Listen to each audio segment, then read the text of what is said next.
Namaste everyone and a warm welcome to LMS Digital Learning.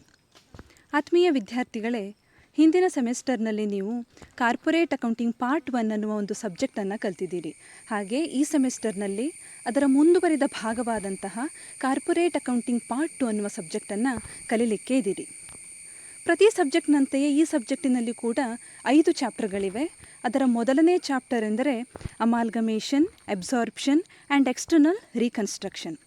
ಇಂದಿನ ಈ ಸೆಷನ್ನಲ್ಲಿ ನಾವು introduction, meaning and differences between amalgamation, absorption and external reconstruction ಅನ್ನು ನೋಡೋಣ.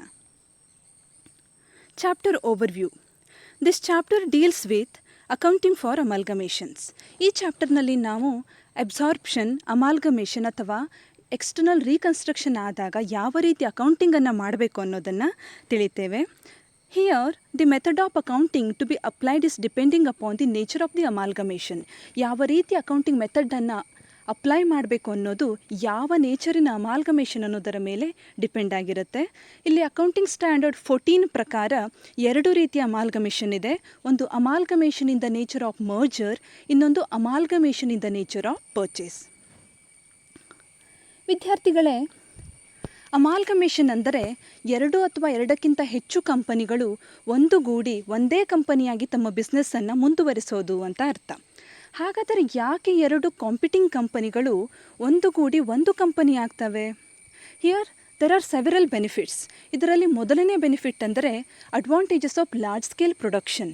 2 competing ಕಂಪನಿಗಳು ಒಂದುಗೂಡಿದಾಗ ಲಾರ್ಜ್ ಸ್ಕೇಲಲ್ಲಿ ಪ್ರೊಡಕ್ಷನನ್ನು ಮಾಡ್ಬೋದು. ಅದರಿಂದ ಕಾಸ್ಟನ್ನು ರೆಡ್ಯೂಸ್ ಮಾಡ್ಬೋದು. ಹಾಗೆ ಕೆಲವೊಂದಿಷ್ಟು ಡ್ಯೂಪ್ಲಿಕೇಟ್ ಎಕ್ಸ್ಪೆಂಡಿಚರ್ಗಳನ್ನು ಕೂಡ ರೆಡ್ಯೂಸ್ ಮಾಡ್ಬೋದು. ಹಾಗೆ ಇನ್ನೊಂದು ಬೆನಿಫಿಟ್ ಅಂದರೆ ತಮ್ಮ ನಡುವೆ ಇದ್ದಂಥ ಕಾಂಪಿಟೇಷನನ್ನು ಅವರು ಎಲಿಮಿನೇಟ್ ಮಾಡ್ಬೋದು. ಇದನ್ನು ಯೂಶ್ವಲಿ ಒಂದೇ ಲೈನ್ ಆಫ್ ಬಿಸ್ನೆಸ್ನಲ್ಲಿ ಇರುವಂತಹ ಅಂಡರ್ಟೇಕಿಂಗ್ಸ್ಗಳು ಮಾಡ್ತವೆ. ಹಾಗಾದರೆ ಬೇರೆ ಬೇರೆ ನೇಚರಿನ ಬಿಸ್ನೆಸ್ ಅವರು ಅಮಾಲ್ಗಮೇಟ್ ಆಗೋದಿಲ್ವಾ? ಆಗ್ತವೆ. ಯಾಕೆಂದರೆ ಇಲ್ಲಿ ಇದು ಡೈವರ್ಸಿಫಿಕೇಷನ್ ಆಫ್ ಬಿಸ್ನೆಸ್ಸಲ್ಲಿ ಕೂಡ ಹೆಲ್ಪ್ ಆಗುತ್ತೆ. ಫಾರ್ ಎಕ್ಸಾಂಪಲ್, ಯಾವುದೋ ಒಂದು ಕಂಪನಿ ಒಂದು ಹೊಸ ಕ್ಷೇತ್ರದಲ್ಲಿ ತಾನು ತನ್ನ ಪ್ರೊಡಕ್ಟ್ಸ್ಗಳನ್ನು ಮ್ಯಾನುಫ್ಯಾಕ್ಚರ್ ಮಾಡಬೇಕು ಅಂತ ಅಂದ್ಕೊಳ್ಳುತ್ತೆ. ಆವಾಗ ಅದು ಸ್ಕ್ರ್ಯಾಚಿಂದ ಹೊಸದಾಗಿ ಆ ಇಂಡಸ್ಟ್ರಿಯನ್ನು ಸ್ಟಾರ್ಟ್ ಮಾಡಬೇಕು ಅಂದರೆ ಅದು ಬಹಳ ಕಷ್ಟ, ಅಷ್ಟೊಂದು ಈಸಿ ಅಲ್ಲ. ಅದನ್ನು ಬಿಟ್ಟೋದು ಆಲ್ರೆಡಿ ಆ ಇನ್ನೊಂದು ಕ್ಷೇತ್ರದಲ್ಲಿ ಮೆಚ್ಯೂರ್ ಆಗಿರುವಂಥ, ಸ್ಟ್ಯಾಂಡ್ ಆಗಿರುವಂಥ ಒಂದು ಬಿಸ್ನೆಸ್ಸನ್ನು ತನ್ನ ಜೊತೆಗೆ ಅಮಾಲ್ಗಮೇಟ್ ಮಾಡಿಕೊಂಡ್ರೆ ಅದು ಆ ಕ್ಷೇತ್ರದಲ್ಲೂ ಕೂಡ ಸಕ್ಸಸ್ಫುಲ್ಲಾಗಿ ರನ್ ಆಗ್ಬೋದು. ಸೊ ಇದನ್ನು ಡೈವರ್ಸಿಫಿಕೇಷನಲ್ಲಿ ಕೂಡ ಬಳಸಲಾಗುತ್ತೆ. Let's see the meaning of amalgamation. Amalgamation is a process where 2 or more companies are combined into one company by merger or by one taking over the another. ಇಲ್ಲಿ ಅಮಾಲ್ಗಮೇಷನ್ ಅನ್ನೋದು ಒಂದು process. ಇಲ್ಲಿ ಏನಾಗುತ್ತೆ ಅಂದರೆ 2 ಅಥವಾ 2ಕ್ಕಿಂತ ಹೆಚ್ಚು ಕಂಪನಿಗಳು ಒಗ್ಗೂಡಿ ಒಂದು ಕಂಪನಿ ಆಗ್ತವೆ. ಹೀಗೆ ಒಂದು ಕಂಪನಿ ಆಗೋದಕ್ಕೆ 2 ವೇಸ್ ಇದೆ. ಒಂದು ಮರ್ಜರ್ ಇರ್ಬೋದು, ಅಥವಾ ಒಂದು ಕಂಪನಿ ಇನ್ನೊಂದು ಕಂಪನಿಯನ್ನು ಪರ್ಚೇಸ್ ಮಾಡ್ಬೋದು, ಅಥವಾ ಟೇಕಿಂಗ್ ಓವರ್ ಮಾಡ್ಬೋದು. It includes absorption and external reconstruction also. ಅಮಾಲ್ಗಮೇಷನ್ನಲ್ಲಿ ಅಬ್ಸಾರ್ಪ್ಷನ್ ಮತ್ತು ಎಕ್ಸ್ಟರ್ನಲ್ ರೀಕನ್ಸ್ಟ್ರಕ್ಷನ್ಗಳು ಕೂಡ ಸೇರಿರ್ತವೆ. You see one example. Suppose there are 2 companies, X Limited and Y Limited, engaged in the similar nature of business. X ಮತ್ತು Y Limited ಅನ್ನುವಂಥ 2 ಕಂಪನಿಗಳು ಒಂದೇ ರೀತಿಯ ಬಿಸ್ನೆಸ್ಸನ್ನು ಮಾಡ್ತಾ ಇರ್ತವೆ. In the case of amalgamation, these 2 companies will liquidate themselves and a new company, assume XY Limited, will be formed to take over the business of these 2 existing companies. ಇಲ್ಲಿ 2 existing ಕಂಪನಿಗಳಿವೆ, X limited ಮತ್ತು Y limited. ಈ 2 ಕಂಪನಿಗಳು ಸೇರಿ ಒಂದು ಹೊಸ ಕಂಪನಿಯನ್ನು form ಮಾಡ್ತವೆ. ಅದು ಯಾವುದು ಅಂದರೆ ಎಕ್ಸ್ ವೈ ಲಿಮಿಟೆಡ್. ಇಲ್ಲಿ ಎಕ್ಸ್ ಲಿಮಿಟೆಡ್ ಮತ್ತು ವೈ ಲಿಮಿಟೆಡ್ ಅನ್ನುವಂಥ ಓಲ್ಡ್ ಕಂಪನೀಸ್ ಏನಾಗ್ತವೆ, ಲಿಕ್ವಿಡೇಟ್ ಆಗ್ತವೆ, ಕ್ಲೋಸ್ ಆಗ್ತವೆ, ಶಡೌನ್ ಆಗ್ತವೆ. ಆಮೇಲೆ ಒಂದು ಹೊಸ ಕಂಪನಿಯನ್ನು ಅವರು ಫಾರ್ಮ್ ಮಾಡ್ತಾರೆ. ಆ ಕಂಪನಿ ಏನು ಮಾಡುತ್ತೆ, ಈ 2 ಕಂಪನಿಗಳ ಬಿಸ್ನೆಸ್ಸನ್ನು ಅದು ಟೇಕ್ ಓವರ್ ಮಾಡುತ್ತೆ. ಇದಕ್ಕೆ ನಾವು ಅಮಾಲ್ಗಮೇಷನ್ ಅಂತ ಹೇಳ್ತೇವೆ. Let's see the forms of amalgamation. ಈ ಅಮಾಲ್ಗಮೇಷನ್ 3 ರೀತಿಯಲ್ಲಿ ಆಗ್ಬೋದು. ಅವು ಯಾವುವೆಂದರೆ, ಮೊದಲನೇದು ಅಮಾಲ್ಗಮೇಷನ್ ಇಟ್ ಸೆಲ್ಫ್, ಎರಡನೇದು ಅಬ್ಸಾರ್ಪ್ಷನ್, ಮೂರನೇದು ಎಕ್ಸ್ಟರ್ನಲ್ ರೀಕನ್ಸ್ಟ್ರಕ್ಷನ್. ಇಲ್ಲಿ ಅಮಾಲ್ಗಮೇಷನ್ ಅನ್ನೋದು 3 ತೆರನಾಗಿ ಆಗಬಹುದು. ಒಂದು ಅಮಾಲ್ಗಮೇಷನ್, ಇನ್ನೊಂದು ಅಬ್ಸಾರ್ಪ್ಷನ್, ಇನ್ನೊಂದು ಎಕ್ಸ್ಟರ್ನಲ್ ರೀಕನ್ಸ್ಟ್ರಕ್ಷನ್. ಇದನ್ನು 1 by 1 ನೋಡೋಣ. ಮೊದಲನೇದು amalgamation. Amalgamation means joining of two or more existing companies into one company, the joint companies lose their identity and form themselves into a new company. ಈ ಅಮಾಲ್ಗಮೇಷನಲ್ಲಿ ಏನಾಗುತ್ತೆ ಅಂದರೆ ಎರಡು ಅಥವಾ ಎರಡಕ್ಕಿಂತ ಹೆಚ್ಚು ಎಕ್ಸಿಸ್ಟಿಂಗ್ ಕಂಪನಿಗಳು ಕೂಡಿ ಒಂದು ಕಂಪನಿಯನ್ನು ಫಾರ್ಮ್ ಮಾಡ್ತಾರೆ. ಇಲ್ಲಿ ಹಳೆಯ ಕಂಪನಿಗಳು ಏನಿರ್ತವೆ, ಈ ಜಾಯಿನ್ ಆಗುವಂಥ ಕಂಪನಿಗಳು ಅವು ತಮ್ಮ ಐಡೆಂಟಿಟಿಯನ್ನು ಕಳೆದುಕೊಳ್ತವೆ. ಹಾಗೆಯೇ ಒಂದು ಹೊಸ ಕಂಪನಿಯಾಗಿ ಅವು ಹೊರಹೊಮ್ಮುತ್ತವೆ. ಓಕೆ, ಹಳೆಯ ಕಂಪನಿಗಳೇನಿರ್ತವೆ ಅವು ಲಿಕ್ವಿಡೇಟ್ ಆಗ್ತವೆ, ಅವು ಎಕ್ಸಿಸ್ಟೆನ್ಸ್ನಲ್ಲಿ ಇರೋದಿಲ್ಲ. ಹೊಸ ಕಂಪನಿಯನ್ನು ಏನು ಅವರು ಫಾರ್ಮ್ ಮಾಡ್ತಾರೆ ಆ ಕಂಪನಿ ಅನ್ನೋದು ಆ ಬಿಸ್ನೆಸ್ಸಲ್ಲಿ ಕಂಟಿನ್ಯೂ ಆಗುತ್ತೆ. In other words, two or more existing companies will liquidate themselves and a new company will be formed to take over the business of these companies. ಅಥವಾ ಎರಡಕ್ಕಿಂತ ಹೆಚ್ಚು ಕಂಪನಿಗಳು ತಮ್ಮನ್ನು ತಾವು ಲಿಕ್ವಿಡೇಟ್ ಮಾಡ್ಕೊಳ್ತವೆ. ಹಾಗೆಯೇ ಆ ಬಿಸ್ನೆಸ್ಸನ್ನು ಅಂದರೆ ಅಸೆಟ್ಸನ್ನು ಲಯಬಿಲಿಟೀಸನ್ನು ಟೇಕ್ ಓವರ್ ಮಾಡೋದಕ್ಕೆ ಒಂದು ಹೊಸ ಕಂಪನಿಯನ್ನು ಅವರು ಫಾರ್ಮ್ ಮಾಡ್ತಾರೆ. ಒಂದು ಎಕ್ಸಾಂಪಲನ್ನು ನೋಡೋಣ. ಇದು ನಿಜವಾದ example, X limited Y limited ಅನ್ನುವಂಥ ಎಕ್ಸಾಂಪಲ್ ಅಲ್ಲ. ನೀವೆಲ್ಲ ಕೇಳಿರ್ಬೋದು ವಡಾಫೋನ್. Okay, telecommunication company. ಈ ವಡಾಫೋನ್ ಲಿಮಿಟೆಡ್ ಅನ್ನುವಂಥದ್ದು 2018ನಲ್ಲಿ ಐಡಿಯಾ ಸೆಲ್ಯುಲರ್ ಲಿಮಿಟೆಡ್ ಅನ್ನುವ ಕಂಪನಿ ಜೊತೆಗೆ ಮರ್ಜ್ ಆಗುತ್ತೆ. ನೀವೆಲ್ಲ ಬಹುಶಃ ಕೇಳಿರ್ತೀರ, ವಡಾಫೋನ್ ಇಂಡಿಯಾ ಲಿಮಿಟೆಡ್ ಅನ್ನೋದು ಐಡಿಯಾ ಸೆಲ್ಯುಲರ್ ಲಿಮಿಟೆಡ್ ಅನ್ನುವಂಥ ಕಂಪನಿಯ ಜೊತೆಗೆ ಮರ್ಜ್ ಆಗುತ್ತೆ. ಇವೆರಡೂ ಕಂಪನಿಗಳು ಮರ್ಜ್ ಆಗಿ ಒಂದು ಹೊಸ ಕಂಪನಿಯನ್ನು ಸ್ಟಾರ್ಟ್ ಮಾಡ್ತಾರೆ. That is Vodafone idea limited. Vodafone company ಅನ್ನೋದು ಒಂದು ಓಲ್ಡ್ ಕಂಪನಿ, ಐಡಿಯಾ ಕಂಪನಿ ಅನ್ನೋದು ಕೂಡ ಒಂದು ಓಲ್ಡ್ ಕಂಪನಿ. ಮೊದಲು ಅವು ಎಕ್ಸಿಸ್ಟೆನ್ಸ್ನಲ್ಲಿ ಇದ್ದವು. ಆ ಎರಡೂ ಕಂಪನಿಗಳು ಕೂಡ ಕಾಂಪಿಟಿಂಗ್ ಕಂಪನಿಗಳಾಗಿದ್ವು, ಒಂದೇ ನೇಚರ್ ಆಫ್ ಬಿಸ್ನೆಸ್ಸನ್ನು ಮಾಡ್ತಾ ಇದ್ವು. ಅವೆರಡೂ ಕೂಡ ಸೇರಿ ಏನು ಮಾಡಿದರು, ಒಂದು ಹೊಸ ಕಂಪನಿಯನ್ನು ಸ್ಟಾರ್ಟ್ ಮಾಡಿದರು. ತಾವೆರಡೂ ಕಂಪನಿಗಳು ಲಿಕ್ವಿಡೇಟ್ ಆಗಿ ಒಂದು ಹೊಸ ಕಂಪನಿಯಾಗಿ ಹೊರಹೊಮ್ಮಿದವು. ಆ ಕಂಪನಿ ಯಾವುದು? Vodafone idea limited. ಇಲ್ಲಿ ವಡಾಫೋನ್ ಕಂಪನಿ ಅನ್ನೋದು ಈಗ ಎಕ್ಸಿಸ್ಟೆನ್ಸಲ್ಲಿ ಇಲ್ಲ, ಐಡಿಯಾ ಲಿಮಿಟೆಡ್ ಅನ್ನೋದು ಕೂಡ ಎಕ್ಸಿಸ್ಟೆನ್ಸಲ್ಲಿ ಇಲ್ಲ. ಈಗ ಇರೋದು ಯಾವುದು? Vodafone idea limited. ಓಲ್ಡ್ ಕಂಪನಿಗಳು ಲಿಕ್ವಿಡೇಟ್ ಆಗ್ತವೆ, ಹಾಗೆ ನ್ಯೂ ಕಂಪನಿ ಅನ್ನೋದು ಎಕ್ಸಿಸ್ಟೆನ್ಸಲ್ಲಿ ಇರುತ್ತೆ. ಇದಕ್ಕೇನಂತವೆ ನಾವು? ಅಮಾಲ್ಗಮೇಷನ್ ಅಂತ ಹೇಳ್ತೇವೆ. ಇದು ಅಮಾಲ್ಗಮೇಷನಿನ ಮೊದಲನೆಯ ಫಾರ್ಮ್. ಎರಡನೇ ಫಾರ್ಮನ್ನು ನೋಡೋಣ. This is known as absorption. In absorption, an existing company takes over the business of one or more existing companies which dissolve their businesses. In other words, no new company will be formed to take over the business of the liquidating companies. Only an existing company will acquire the business of these companies. ಇಲ್ಲಿ ಏನಾಗುತ್ತೆ ಅಂದರೆ ಒಂದು ಅಥವಾ ಹೆಚ್ಚಿನ ಕಂಪನಿಗಳನ್ನು ಇನ್ನೊಂದು ಎಕ್ಸಿಸ್ಟೆನ್ಸ್ನಲ್ಲಿ ಇರುವಂತಹ company ತಾನು ಅಕ್ವೈರ್ ಮಾಡುತ್ತೆ. ಇಲ್ಲಿ ಯಾವುದೇ ಹೊಸ ಕಂಪನಿ ಫಾರ್ಮ್ ಆಗೋದಿಲ್ಲ. ಹಿಂದಿನ ಸಿಚುವೇಷನಲ್ಲಿ ನಾವೇನು ನೋಡಿದ್ವಿ, ಎರಡು ಕಂಪನಿಗಳು ಲಿಕ್ವಿಡೇಟ್ ಆಗ್ತಿದ್ವು, ಒಂದು ಹೊಸ ಕಂಪನಿ ಫಾರ್ಮ್ ಆಗ್ತಿತ್ತು, ಆ ಕಂಪನಿ ಈ ಕಂಪನಿಗಳನ್ನು ಟೇಕ್ ಓವರ್ ಮಾಡ್ತಿತ್ತು. ಇಲ್ಲಿ ಹಾಗಾಗೋದಿಲ್ಲ. ಎರಡೂ ಕಂಪನಿಗಳು ಎಕ್ಸಿಸ್ಟೆನ್ಸ್ನಲ್ಲಿ ಮೊದಲು ಇರ್ತವೆ. ಒಂದು ಎಕ್ಸಿಸ್ಟೆನ್ಸ್ನಲ್ಲಿರುವಂತಹ ಕಂಪನಿ ಇನ್ನೊಂದು ಕಂಪನಿಯನ್ನು ತಾನು ತನ್ನೊಳಗೆ ಸೇರಿಸ್ಕೊಳ್ಳುತ್ತೆ, ಅಬ್ಸಾರ್ಬ್ ಮಾಡುತ್ತೆ. ಇದಕ್ಕೇನಂತವೆ? ಅಬ್ಸಾರ್ಪ್ಷನ್. ಈ ಕೇಸಲ್ಲಿ ಯಾವುದೇ ಹೊಸ ಕಂಪನಿ ಅನ್ನೋದು ಫಾರ್ಮ್ ಆಗಲ್ಲ. ಆಲ್ರೆಡಿ ಇರುವಂತಹ ಒಂದು ಕಂಪನಿ ಇನ್ನೊಂದು ಕಂಪನಿಯನ್ನು ತನ್ನೊಳಗೆ ಸೇರಿಸ್ಕೊಳ್ಳುತ್ತೆ. ಆ ಸೇರಿಕೊಂಡಂಥ ಕಂಪನಿ ಎಕ್ಸಿಸ್ಟೆನ್ಸ್ನಲ್ಲಿ ಇರೋದಿಲ್ಲ. ಓನ್ಲಿ ಯಾವ ಕಂಪನಿ ಜೊತೆಗೆ ಅದು ವಿಲೀನ ಆಗುತ್ತೋ ಆ ಕಂಪನಿ ಎಕ್ಸಿಸ್ಟೆನ್ಸಲ್ಲಿ ಇರುತ್ತೆ. ಎಕ್ಸಾಂಪಲನ್ನು ನೋಡೋಣ. ಇದು ಕೂಡ ರಿಯಲ್ ಎಕ್ಸಾಂಪಲ್. ವಿದ್ಯಾರ್ಥ ಅನ್ನುವಂಥ ಒಂದು ಎಜುಟೆಕ್ ಕಂಪನಿ ಇತ್ತು. ಈ ಕಂಪನಿ 2017ನಲ್ಲಿ ಬೈಜೂಸ್ ಕಂಪನಿಯ ಜೊತೆಗೆ ವಿಲೀನ ಆಗುತ್ತೆ. ಬೈಜೂಸ್ ಕಂಪನಿಯನ್ನು ನೀವು ಕೇಳಿರ್ಬೋದು. ಇಂಡಿಯಾಸ್ ಲಾರ್ಜೆಸ್ಟ್ ಎಜುಟೆಕ್ ಕಂಪನಿ ಆಗಿದೆ ಬೈಜೂಸ್. ಈ ಕಂಪನಿಯ ಜೊತೆಗೆ ಅದು ವಿಲೀನ ಆಯಿತು. ಈಗ ವಿಲೀನ ಆದ ನಂತರ ಏನಾಯಿತು? ಬೈಜೂಸ್ ಕಂಪನಿಯೊಳಗೆ ಅದು ಸೇರಿಕೊಳ್ತು. ಬೈಜೂಸ್ ಕಂಪನಿ ಎಕ್ಸಿಸ್ಟೆನ್ಸಲ್ಲಿ ಇರುತ್ತೆ, ಅದು ಕಂಟಿನ್ಯೂ ಆಗುತ್ತೆ. ಆದರೆ ವಿದ್ಯಾರ್ಥ ಕಂಪನಿ ಅನ್ನುವಂಥದ್ದು ಏನಿದೆ ಅದು ತನ್ನ ಅಸ್ತಿತ್ವವನ್ನು ಕಳೆದುಕೊಳ್ಳುತ್ತೆ. ಯೂಶ್ವಲಿ ಇದು ಯಾವಾಗ ಆಗುತ್ತೆ ಅಂದರೆ ಒಂದು ದೊಡ್ಡ ಕಂಪನಿ ತನ್ನ ಕಾಂಪಿಟಿಂಗ್ ಕಂಪನಿಯನ್ನು ಅಕ್ವೈರ್ ಮಾಡಿದಾಗ ಇದು ಆಗುತ್ತೆ. ಇನ್ನೊಂದು ಎಕ್ಸಾಂಪಲ್ ನೀವು ಕೇಳಿರ್ಬೋದು. ಫ್ಲಿಪ್ಕಾರ್ಟ್ ಕಂಪನಿ ಮಿಂತ್ರಾ ಕಂಪನಿಯನ್ನು ಅಕ್ವೈರ್ ಮಾಡಿತ್ತು. ಇದು ಕೂಡ ಸಿಮಿಲರ್ ಎಕ್ಸಾಂಪಲ್. ಇಲ್ಲಿ ಹೊಸ ಕಂಪನಿ ಫಾರ್ಮ್ ಆಗೋದಿಲ್ಲ. ಯಾವುದು ಬಿಗ್ಗೆಸ್ಟ್ ಕಂಪನಿ ಇರುತ್ತಲ್ಲ ಆ ಕಂಪನಿ ಕಂಟಿನ್ಯೂ ಆಗುತ್ತೆ. ಯಾವುದು ಸ್ಮಾಲೆಸ್ಟ್ ಕಂಪನಿ ಇದರ ಜೊತೆಗೆ ವಿಲೀನ ಆಗಿರುತ್ತೆ ಆ ಕಂಪನಿ ತನ್ನ ಎಕ್ಸಿಸ್ಟೆನ್ಸನ್ನು ಕಳ್ಕೊಳ್ಳುತ್ತೆ. ಮೂರನೇದು ಎಕ್ಸ್ಟರ್ನಲ್ ರೀಕನ್ಸ್ಟ್ರಕ್ಷನ್.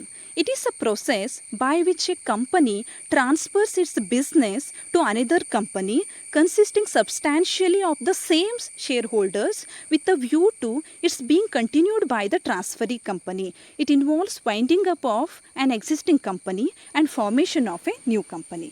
ಇಲ್ಲಿ ಕೂಡ ಅಮಾಲ್ಗಮೇಷನಿನ ಥರಾನೇ ಒಂದು ನ್ಯೂ ಕಂಪನಿಯನ್ನು ಫಾರ್ಮ್ ಮಾಡ್ತಾರೆ. ಒಂದು ಓಲ್ಡ್ ಕಂಪನಿ ಲಿಕ್ವಿಡೇಟ್ ಆಗಿ ಆ ಕಂಪನಿಯನ್ನು ನ್ಯೂ ಕಂಪನಿ ಟೇಕ್ ಓವರ್ ಮಾಡುತ್ತೆ. ಆದರೆ ಇಲ್ಲಿ ಬೇರೆ ಬೇರೆ ಕಂಪನಿಗಳು ಆಗಿರೋದಿಲ್ಲ. ಇದು ಯಾವಾಗ ಆಗುತ್ತೆ ಅಂದರೆ, ಸಪೋಸ್ ಯಾವುದೋ ಒಂದು ಕಂಪನಿಯಲ್ಲಿ ಬಹಳಷ್ಟು ಪ್ರಾಬ್ಲಮ್ಸ್ಗಳಿರುತ್ತೆ, ಲಾಸಲ್ಲೇ ರನ್ ಆಗ್ತಾ ಇರುತ್ತೆ, ಅದರ ಕ್ಯಾಪಿಟಲ್ ಸ್ಟ್ರಕ್ಚರ್ ಕೂಡ ಆಪ್ಟಿಮಮ್ ಆಗಿರೋದಿಲ್ಲ, ಎಫಿಷಿಯೆಂಟ್ ಆಗಿರೋದಿಲ್ಲ. ಆವಾಗ ಅವರು ಏನು ಮಾಡ್ತಾರೆ, ತಮ್ಮ ಲಾಸಸ್ಗಳನ್ನೆಲ್ಲ ಎಲಿಮಿನೇಟ್ ಮಾಡಬೇಕಾಗತ್ತೆ, ಅಸೆಟ್ಸ್ ಮತ್ತು ಲಯಬಿಲಿಟೀಸ್ಗಳನ್ನು ರೀವ್ಯಾಲ್ಯೂ ಮಾಡಬೇಕಾಗತ್ತೆ. ಆ ರೀತಿ ಎಲ್ಲ ಪ್ರೊಸೆಸನ್ನು ಮಾಡಿದ ನಂತರ ತಮ್ಮ ಕಂಪನಿಯನ್ನು ಅವರು ಲಿಕ್ವಿಡೇಟ್ ಮಾಡಿ ಸೇಮ್ ಶೇರ್ ಹೋಲ್ಡರನ್ನು ಹೊಂದಿದಂಥ ಹೊಸ ಕಂಪನಿಯನ್ನು ಫಾರ್ಮ್ ಮಾಡ್ತಾರೆ.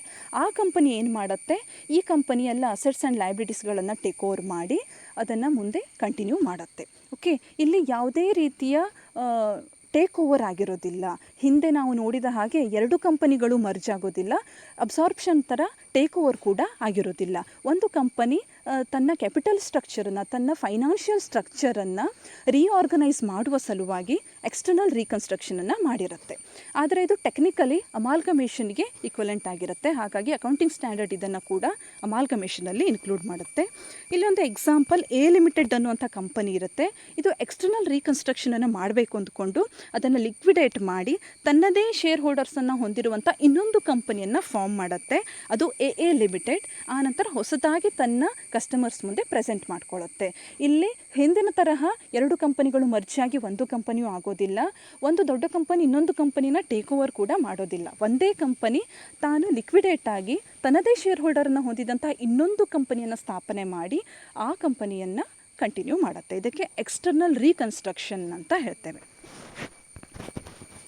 ಈ ಮೂರು ಕೇಸನ್ನು ನಾವು ನೋಡಿದ್ವಿ. ಇದರಲ್ಲಿ ಒಂದು ಸಿಮಿಲ್ಯಾರಿಟಿ ಅಂದರೆ, there is a purchase and sale of business between two companies. ಎರಡು ಕಂಪನಿಗಳಿರ್ತವೆ ಅಥವಾ ಅದಕ್ಕಿಂತ ಹೆಚ್ಚಿರ್ಬೋದು. ಒಂದು ಪರ್ಚೇಸ್ ಮಾಡುತ್ತೆ, ಇನ್ನೊಂದು ಸೇಲ್ ಮಾಡುತ್ತೆ.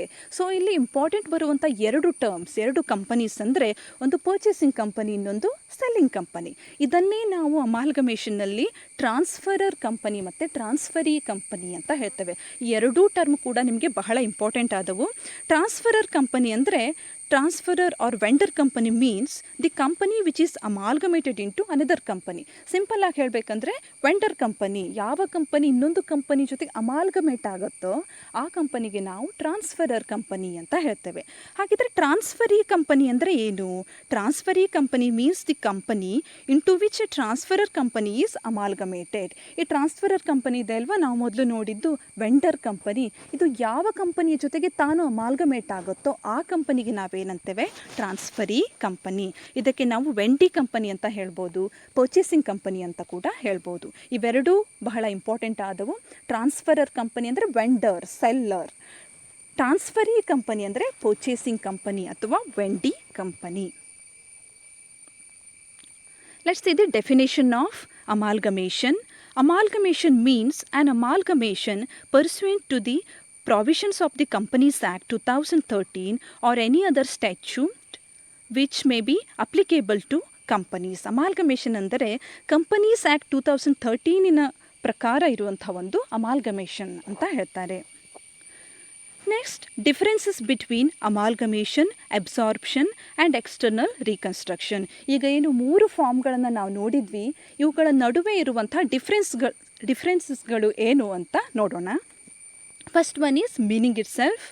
Two or more companies are wound up and a new companies form to take over their business. ಇಲ್ಲಿ amalgamation ಅಂದರೆ ಎರಡು ಅಥವಾ ಎರಡಕ್ಕಿಂತ ಹೆಚ್ಚು ಕಂಪನಿಗಳು ಲಿಕ್ವಿಡೇಟ್ ಆಗ್ತವೆ. ಅದರ ಸ್ಥಾನದಲ್ಲಿ ಒಂದು ಹೊಸ ಕಂಪನಿ ಫಾರ್ಮ್ ಆಗಿ ಹಳೆಯ ಬಿಸ್ನೆಸ್ಗಳನ್ನು ಟೇಕ್ ಓವರ್ ಮಾಡುತ್ತೆ. ಇದಕ್ಕೆ ನಾವು ಅಮಾಲ್ಗಮೇಷನ್ ಅಂತ ಹೇಳ್ತೇವೆ. ಎರಡನೇದು ಅಬ್ಸಾರ್ಪ್ಷನ್. ಅಬ್ಸಾರ್ಪ್ಷನ್ ಅಂದರೆ ಒಂದು ಎಕ್ಸಿಸ್ಟಿಂಗ್ ಕಂಪನಿ ಇನ್ನೊಂದು ಎಕ್ಸಿಸ್ಟಿಂಗ್ ಕಂಪನಿ ಅಥವಾ ಒಂದಕ್ಕಿಂತ ಹೆಚ್ಚು ಎಕ್ಸಿಸ್ಟಿಂಗ್ ಕಂಪನಿಗಳನ್ನು ಅಕ್ವೈರ್ ಮಾಡುತ್ತೆ ಅಥವಾ ಟೇಕ್ ಓವರ್ ಮಾಡುತ್ತೆ. ಎಕ್ಸ್ಟರ್ನಲ್ ರೀಕನ್ಸ್ಟ್ರಕ್ಷನ್ ಅಂದರೆ, in this case a newly formed company takes over the business of an existing company. ಒಂದು ಹೊಸದಾಗಿ ಫಾರ್ಮ್ ಆದಂಥ ಬಿಸ್ನೆಸ್ಸು ಇನ್ನೊಂದು ಎಕ್ಸಿಸ್ಟಿಂಗ್ ಬಿಸ್ನೆಸ್ಸನ್ನು ಟೇಕ್ ಓವರ್ ಮಾಡುತ್ತೆ. Second basis is minimum number of companies involved. ಅಮಾಲ್ಗಮೇಷನ್ನಲ್ಲಿ at least 3 companies ಬೇಕು. ಯಾಕೆಂದರೆ 2 ಕಂಪನಿಗಳು ಮರ್ಜ್ ಆಗಿ ಒಂದು ಕಂಪನಿ ಆಗುತ್ತಲ್ವ, 2 ಟ್ರಾನ್ಸ್ಫರರ್ ಕಂಪನಿಗಳು, 1 ಟ್ರಾನ್ಸ್ಫರಿ ಕಂಪನಿ, ಒಟ್ಟಾರೆ 3 ಕಂಪನಿಗಳು ಇನ್ವಾಲ್ವ್ ಆಗಿರ್ತವೆ. ಎರಡನೇದು ಅಬ್ಸಾರ್ಪ್ಷನ್. ಇಲ್ಲಿ 2 ಕಂಪನಿ ಅಥವಾ 2ಕ್ಕಿಂತ ಹೆಚ್ಚು ಕೂಡ ಇರ್ಬೋದು. ಅಟ್ಲೀಸ್ಟ್ 2 ಕಂಪನಿಗಳು ಇರಬೇಕು. ಓಕೆ, ಒಂದು ಕಂಪನಿ ಏನು ಟೇಕ್ ಓವರ್ ಮಾಡುತ್ತೆ, ಹಾಗೆ ಇನ್ನೊಂದು ಕಂಪನಿ ಟ್ರಾನ್ಸ್ಫರರ್ ಕಂಪನಿ ಇರುತ್ತೆ, ಅಥವಾ 2ಕ್ಕಿಂತ ಹೆಚ್ಚು ಕೂಡ ಇರ್ಬೋದು. ಅಟ್ಲೀಸ್ಟ್ 2 ಇರಲೇಬೇಕು. ದೆನ್ ಎಕ್ಸ್ಟರ್ನಲ್ ರೀಕನ್ಸ್ಟ್ರಕ್ಷನಲ್ಲಿ ಇರೋದೇ 2 ಕಂಪನಿಗಳು. ಇಲ್ಲಿ 3-4 ಬರೋದಿಲ್ಲ, ಇರೋದೇ 2 ಕಂಪನಿಗಳು. Only 2 companies are involved.